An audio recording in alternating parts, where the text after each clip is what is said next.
Well, I feel like I'm kind of home today through that, through what Alan did. Um, I'm very emotional. I think menopause is really doing a number to me. But every musician has their own signature, and for Alan, there's that little bit of New Orleans spice that's in there, no matter what he plays, and I miss that so much. And I closed my eyes when you were playing that. And I was able to um, go back into that room.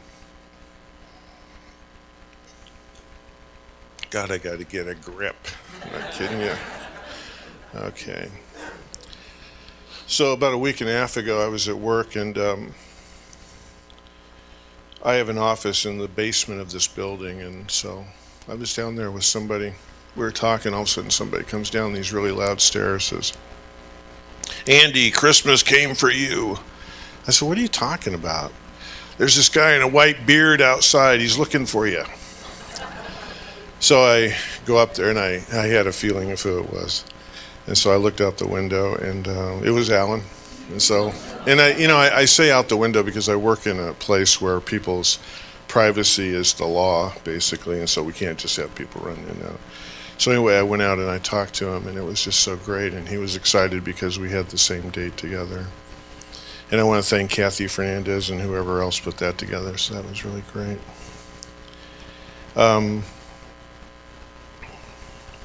Anyway, I got back in there, and they were asking me, who he was, and I was telling them about the relationship we have. And I said, "Oh, it's so exciting." I wasn't really thinking about what I was saying, and I was telling them that Alan's a musician. And I was telling his story about having come here from New Orleans and stuff just before Katrina and everything. And so anyway, I said, "Oh, we're so excited. We have a gig together on the 22nd. And he said, "Oh, you're a musician?" I said, "No, never mind." I mean, how do you explain that? But I think that not being a musician, in fact, when I was born in this world, there was a certificate that came out with me and said, "Never let him near music or singing." Okay, because I cannot carry a tune in a bucket, as they say. But he's the closest thing I've ever had to a collaboration with a musician in all these years, and so it's really been great. So it's good to be home, and home in this center too, a center that Carolyn McEwen built many years ago, and to see people like Michael and everybody who are now carrying that banner so well. So spirit shows up when it shows up. Last night I had gone to bed because I wanted to get a good night's sleep, because like they say, the best thing in your makeup bag is a good night's sleep. And so I knew that I wanted to be looking as good as I could today, working with this the best that I can. Okay. So anyway, I'd been texting my oldest son throughout the evening. My oldest son and I have a baseball problem. And you have a baseball problem when you talk about it all winter long. And so we were texting about baseball and some trades and stuff that were going on, and our concerns about the Giants and everything. And there was a movie, one of the movies Billy Crystal was in, and he and this guy were talking baseball, just ended up baseball. And this woman goes, "Oh my God, what is it with you guys? You talk about baseball all the time. Who cares about these old players?" And one of the characters in the movie said, "It was baseball that allowed me to still have a relationship with my dad through some really difficult times. It was that thing we could talk about without wanting to kill each other." And my son and I, my oldest son, who I have a very, very sweet relationship with. I have 3 children, but my oldest son is, and actually, one of my children is a daughter, and you would think the sweetness with a daughter, but the sweetness is with my oldest son. And all of a sudden, so I'm in bed for a while. We just kind of stopped texting. All of a sudden, my phone goes off. And so he started talking to me about some spiritual stuff, which is really unusual for him. I think he's a very spiritual being, but he doesn't talk about it too much, and it's not anything that I really push on him and stuff, and he knows where I stand and everything, obviously. So anyway, he was asking me some questions, like weird, so I'm going back to him, it's always like, hey, when you have the opportunity, go for it, because the thing about being in metaphysics is, when people ask me about metaphysics, I call it transformational spirituality. And I didn't come up with that, someone else did, but I've always loved that, transformational spirituality. And so I love sharing it with whoever comes up. So anyway, he was asking me about my spirituality, and I was telling him how dear I hold my spirituality, because I would not be here today without it. And I don't mean on this stage, I don't think I would be in this world without my spirituality, because of a time in my life, and this teaching and this spirituality saved me. And not only that, I wasn't just able to survive, I was able to thrive, which is what the spirituality is about. And that's kind of what we're going to be talking about today. So he asked me, he said, and this is why being my oldest child is important. I was 19 when he was born. And so, that's not the optimal way to do the parent, but that's what I did, You can tell what I was doing after shop class, right? So anyway, I was 19 when he was born, and so my 20s were a really rough time in my life up into my early 30s. And so if you do the math, 19 to the early 30s, he was 10, 11, 12, 13 years old before I got my act together, and he watched me do it through transformational spirituality. So he was asking me, he said, what is it about spirituality that you think is the most important aspect to you? What was it about it that helped you the most? And I thought about that. It's interesting that you guys got Joseph Campbell going, because I believe it was Joseph Campbell who talked about the idea that the most powerful aspect of spirituality is metaphor. And he said people who take religious writings literally are like people who go in a restaurant and think they can eat the menu. He said the menu is just an opening, it's a potentiality of what the meaning is of what you see in the words and the pictures, and in some restaurants what number 3 is, And so he said, what do you mean by that? And I said, it's the power to take incredibly rich ideas and myths and stories and teachings and meanings, and to bring them into the wheelhouse of your own experience. To take the metaphor and bring it into the physical. And it's interesting because the metaphor generally starts out as an image of the physical, but we take it from that and we bring it into the meaning, the personal meaning. And so I was wondering why he was so stirred up about this. And so finally he showed his cards, and he's got a girlfriend who comes from a family of evangelical Christians, and she knows that I do too. And she is really struggling with her relationship with her children, especially her children, her family, her mom, and so on. She doesn't have children, but her family. Through this, she's a young woman, young adult, and she's struggling with it. And she knows my background, and she's very metaphysical. She's very spiritual.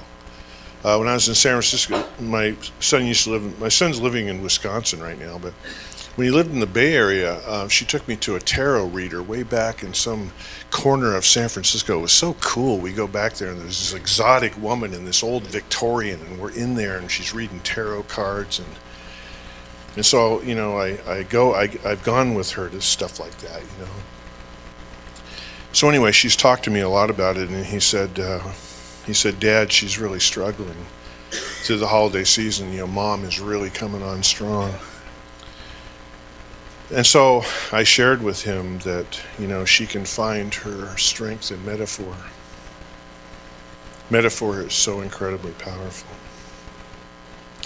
So speaking of metaphor, in 1872, an English poet named Christina Rossetti wrote a poem that has been under several names because it was lyricized or made into lyrics in 1906.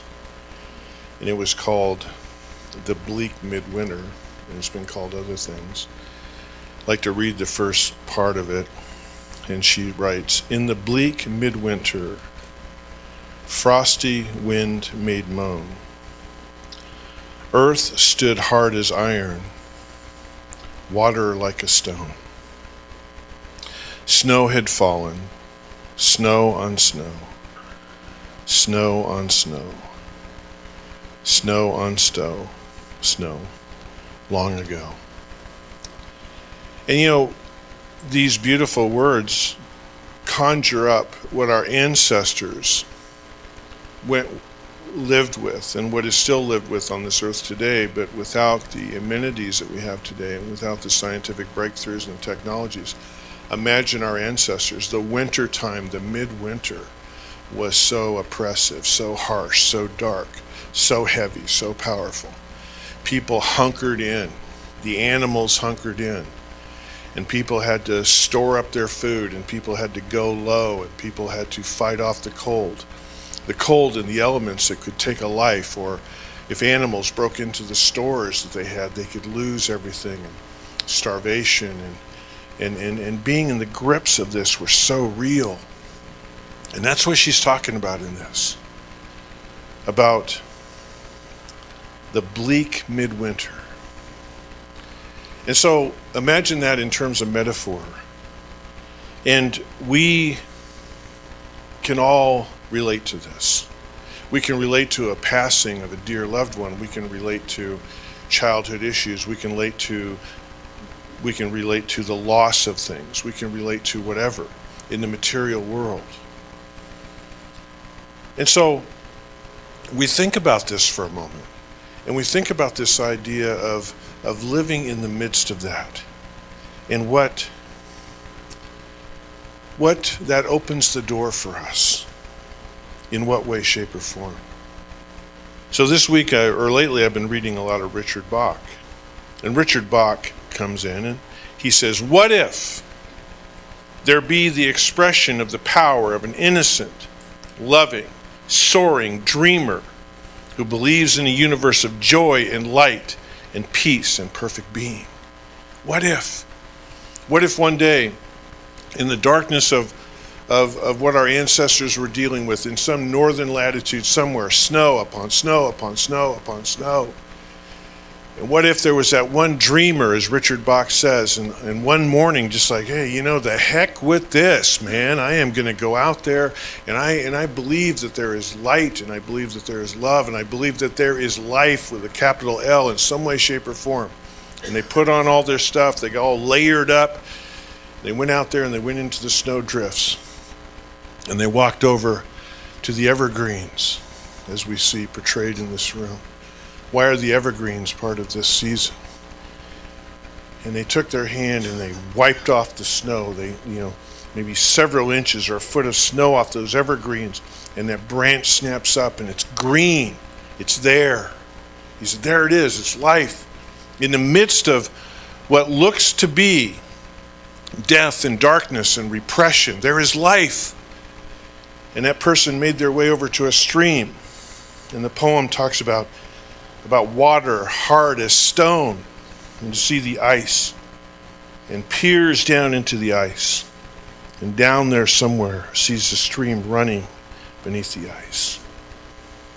And if you look even closer, really look, you see a fish or two still animated in some way below there. You say, yes, there is life. There is something to be celebrated. And so that ancestor went out and picked the boughs and brought them into the home with all the children and the loved ones there under this dark oppression, said, look, there's light, and let's decorate with it. Let's remember that there is light. Let's remember that in the midst of all this, there is something vibrant going on. There is something happening. And in time, and this seems to be the theme of the day, the idea of the season of light. And so our ancestors, began to bring forward ways of trying to illuminate those branches. And over time, as time went by, decades went by, maybe a century or two went by. And these beautiful rituals and ceremonies that we have this time of year, the decorations, the bringing forward of the vibrancy of the red, bringing forward the gifts, bringing forward the candies, the aspects of the living that are there. That there is something innate within us that looks for this vibrancy. In the morning meditation this morning, there was a part of the meditation where it was like, remember that the light resides within. When metaphysics, we teach that like attracts like.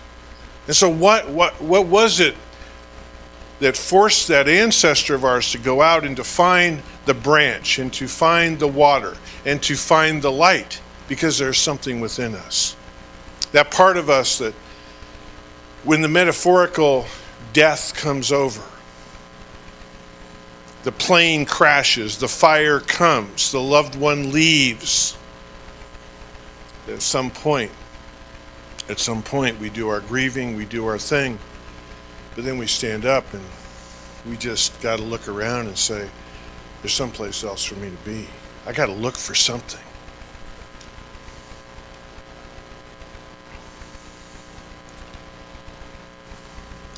In the Paradise Center, we had a tradition that means so very much to me that now I carry it in my heart and I move forward with it. And we used to have a sanctuary Christmas tree every year. And it was the same one, it was artificial. We would bring it out somewhere around Thanksgiving or so. We would bring it out, and we had an evening where we had a feast of gratitude. And somebody came up with the idea that we would have the community, the spiritual community, actually decorate the trees, or the tree. And before that, it had been decorated by some committee or something, and there were boxes of decorations. And we decided to turn it over to the community.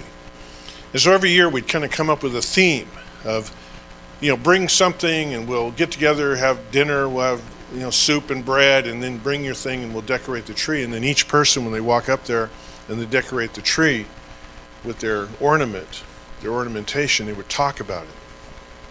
And there was one year, and we had different themes. We had a peace theme and we had an earth theme and all kinds of things. There was one year where we decided to have an ancestor theme. And that was a year that I was very much touched, and it was so sweet because what was interesting was, without exception, obviously using the word ancestor, people were bringing things forward, ornamentation forward. They had a very deep connection to what was once upon a time loss and darkness and grief. And many people brought pictures that they would decorate of a mother, a father, a brother, an uncle, somebody. I remember one of our members brought a young child, like a teenager who had passed away that year in their family and was very close to them, and it was and all these were so touching. And I remember for me, I brought forward a little toy car I'd bought of a red VW, because my mom's favorite car she ever drove was a red VW, and she'd tear around the hills of Northern California in her red VW, and people called her Barney Ofield and stuff, and she loved that car. When my dad sold that car, I thought she was going to kill him.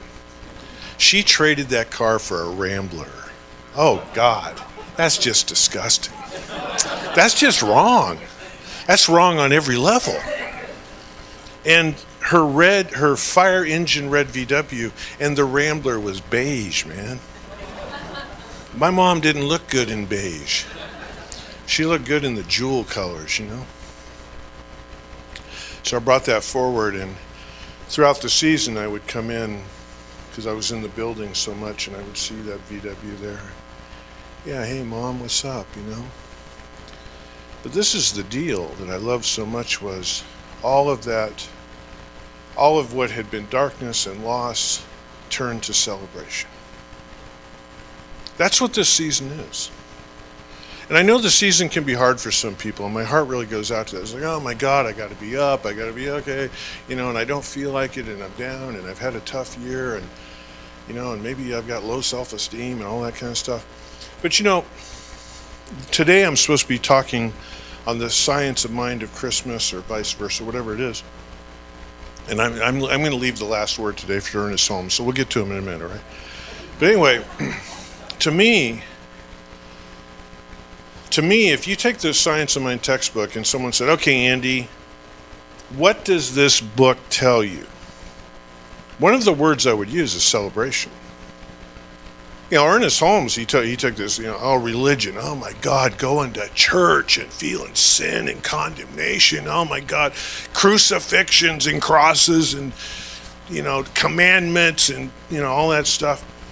Ernest Holmes says, oh my God, it's about the celebration of the soul. It's about the celebration of who we are, the light. It's about the celebration of that guy Richard Bach talked about, who got up one day and said, I got to go out there and find some life. I got to find the evergreens. I got to find the water. I got to find light in the midst of all this darkness. That's what Ernest Holmes said.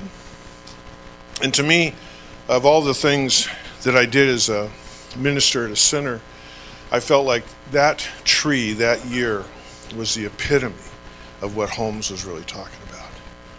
Let's bring him in. Let's celebrate. Let's turn our ancestors, our loved ones who no longer walk among us, let's bring them into the celebration of this center.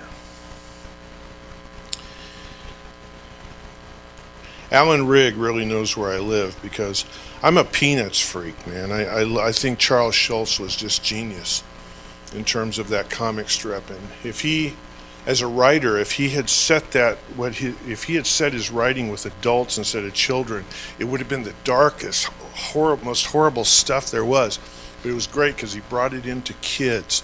Kids were dealing with Charlie Brown's neurosis and low self-esteem and Lucy's self-centeredness and all that stuff. He brought it into kids. In the Charlie Brown Christmas, I have this theory. Maybe I've overthought it. I overthink everything. But I have this theory that if you look at the Peanuts characters and look at them as archetypes, I want to talk about three characters. You have Charlie Brown, who's the seeker. Believe it or not, he's the seeker, right? He's trying to have some faith. That's what kicking the football is about. That's why everybody, oh, Charlie Brown, you're so stupid. No, he's like, oh, one of these times my faith is going to pay off, right? I love that, man. I love the fact that okay, I'll do it again. I'll try it again. I'll try and do my spiritual practice, right? And then you have Linus, who's the minister. And Linus is the one who's deep into the books and the theories and the mythology and the theology. And his blanket represents the trappings of religion, the iconography, the symbols, and that's his physical representation of God. Where's God? Well, I think God looks like this, and he hangs on to it.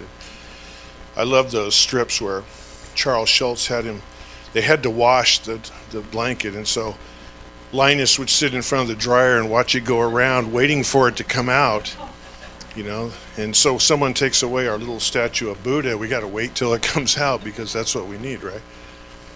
So who's the mystic? The mystic is Snoopy. Because Snoopy just is, man. I remember Snoopy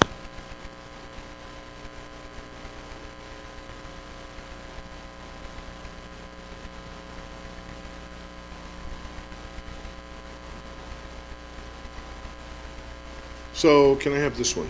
Oh my God, I gotta, whoops, there we go. Okay, I got, what? Oh.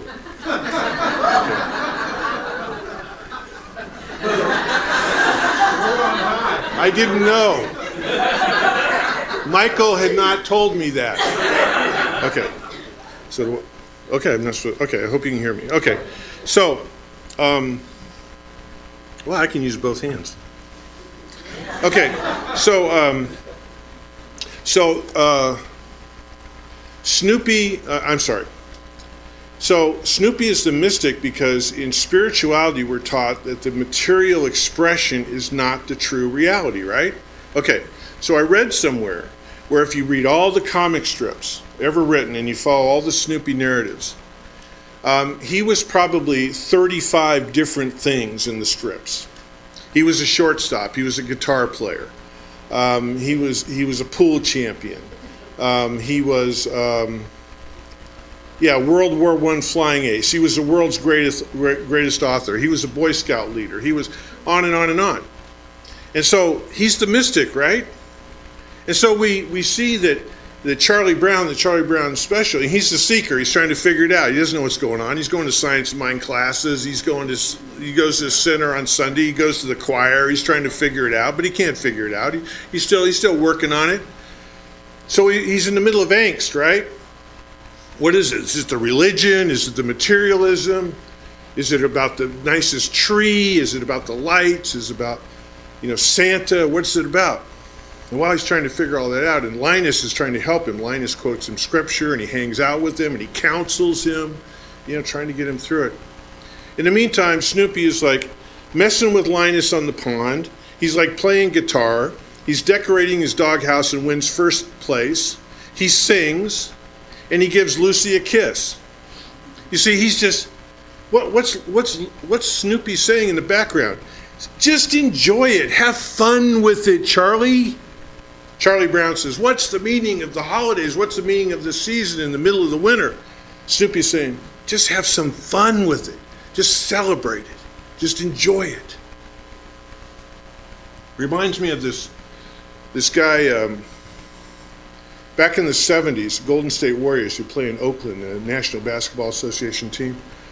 There was a guy who played for the Warriors named Clifford Ray. African-American gentleman.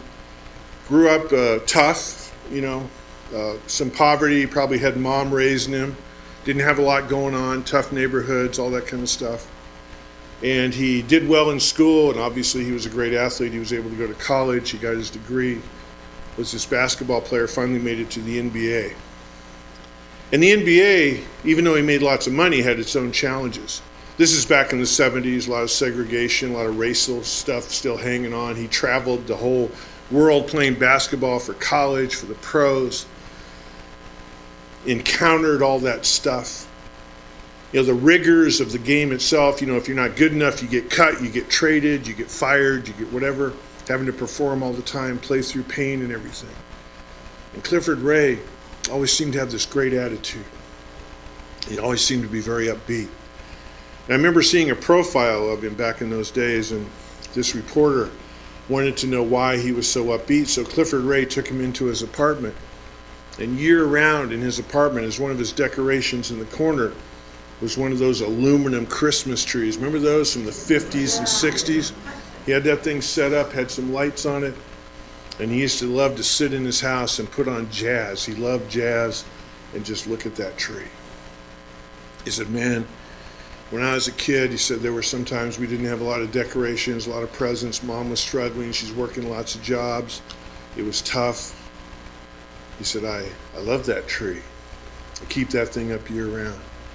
It reminds me that life is a celebration. Life is good. And I am so fortunate to be able to do what I do. Frances Moore LePay, I believe that's, I hope I pronounced her last name right. She is with Small Planet Institute. And she says, celebration is a hymn and a dance, bringing every choice one carries forward that can result in some way to be the world one wants to experience real. She says celebration is what brings our high spiritual ideals forward. And so, and this is like a Charlie Brown conundrum, right? I remember, I'm kind of a religious wonk. I like to read all this stuff, and there's these like PBS documentary explorations of some mythological whatever, And there'll be this thing, and so there's a couple PhDs there, right? Theologians, been living in dusty halls their whole lives. They say, well, we look at the biblical narrative, of Jesus being born and stuff, and nowadays we're into the winter thing, right? Well, that wouldn't have been right because the shepherds wouldn't have been out there, and when that tax came out, we know historically, that census, it was a certain time of the year, and the winter thing, that's where the pagans came in, and the Catholics were trying to keep the pagans happy. And you see, as a metaphysician, I just say to those guys, there's no accidents, man. This whole thing of a baby coming along, with the Christ consciousness and the light living within us. It's wintertime. We need that, man. We don't need that in the summer. We're in the beach, right? The summer's easy.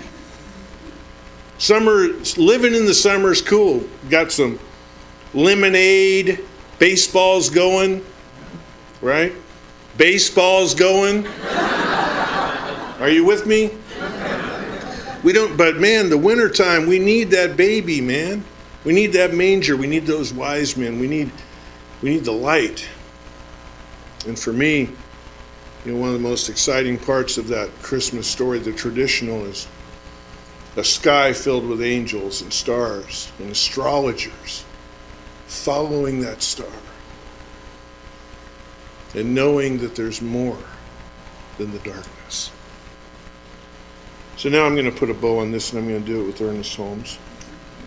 And I'd like you to take the stage lights down, please. All the way. There we go. So Ernest Holmes says, "We arise and go forth into the dawn of the new day.